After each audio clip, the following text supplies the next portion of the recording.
మీరు సమస్యలతో బాధపడుతున్నారా? శ్రీ కట్టమైసమ్మ తల్లి జ్యోతిష్యాలయం పూజారి గారిని సంప్రదించండి. మీరు కోరుకున్న పనులు మూడో వ్యక్తికి తెలియకుండా పూజలు చేయబడును. నమ్మిన స్త్రీ లేదా అబ్బాయి రావడానికి పరిహారం చేయబడును. కుటుంబ సమస్యలు, భార్యాభర్తల సమస్యలు, ప్రేమ సమస్యలు, డబ్బు, వ్యాపార సమస్యలు, ఇంకా ఎటువంటి సమస్యలు ఉన్నా దూరంలో ఉన్న వారికి ఫోన్ ద్వారా జ్యోతిష్యం చెప్పబడును. ఎటువంటి పర్సనల్ సమస్యలు ఉన్నా మూడో వ్యక్తికి తెలియకుండా జ్యోతిష్యం చెప్పబడును, పరిహారం చేయబడును. Phone number 9515466718.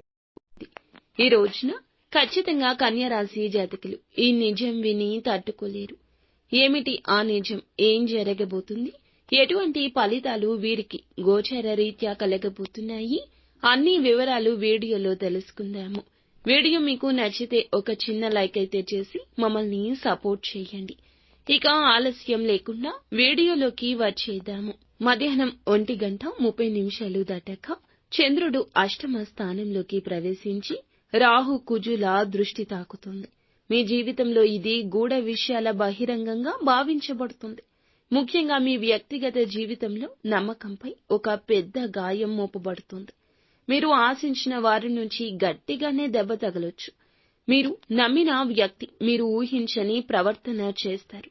గడచిన కాలంలో వారిపై చాలా నమ్మకం పెట్టుకున్నారు. ఇప్పుడు పూర్తిగా భిన్నంగా మారిపోయి మిమ్మల్ని మోసం చేసినట్లు తెలిసే దుస్థితి దాపురిస్తుంది. ఇది కేవలం వ్యక్తిగతం కాదు, ఆర్థికంగా లేదా పరువు విషయంలో కావచ్చు.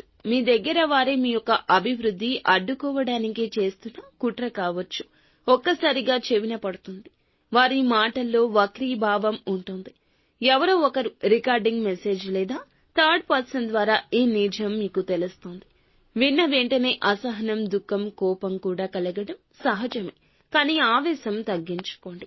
సోషల్ మీడియాలో, వర్క్ ప్లేస్ లో లేదా కుటుంబ సభ్యుల్లో ఒక లేనిపోని అపవాదం ఫలితంగా బాధపడే అవకాశం ఉంటుంది. ఇది వినగానే మీరు వెంటనే స్పందించాలనిపిస్తుంది. కానీ క్షణికంగా ఆగితే మీకు చాలా నష్టం పూరించబడుతుంది. తీవ్రమైన మానసిక ఒత్తిడి ఈ రోజు కలగొచ్చు.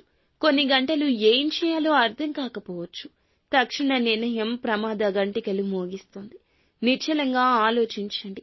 నమ్మిన వ్యక్తితో మాటల్లో గౌరవం ఉండాలి. ప్రతి విషయానికి వెంటనే స్పందించొద్దు.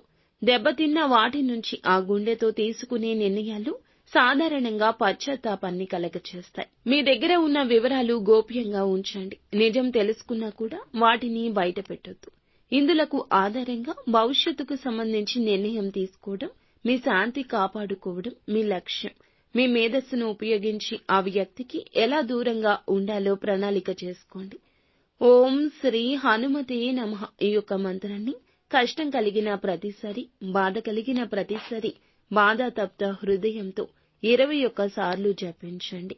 ఖచ్చితంగా హనుమంతుని అనుగ్రహం కలుగుతుంది. మానసిక స్థైర్యం కలుగుతుంది. మీ జేబులో ఈ రోజున ఒక నిమ్మకాయను పెట్టుకుని వెళ్ళండి. మీకు ఉన్న దృష్టి పోతుంది. మీకు మనసు ప్రశాంతంగా మారుతుంది. అంతా మంచి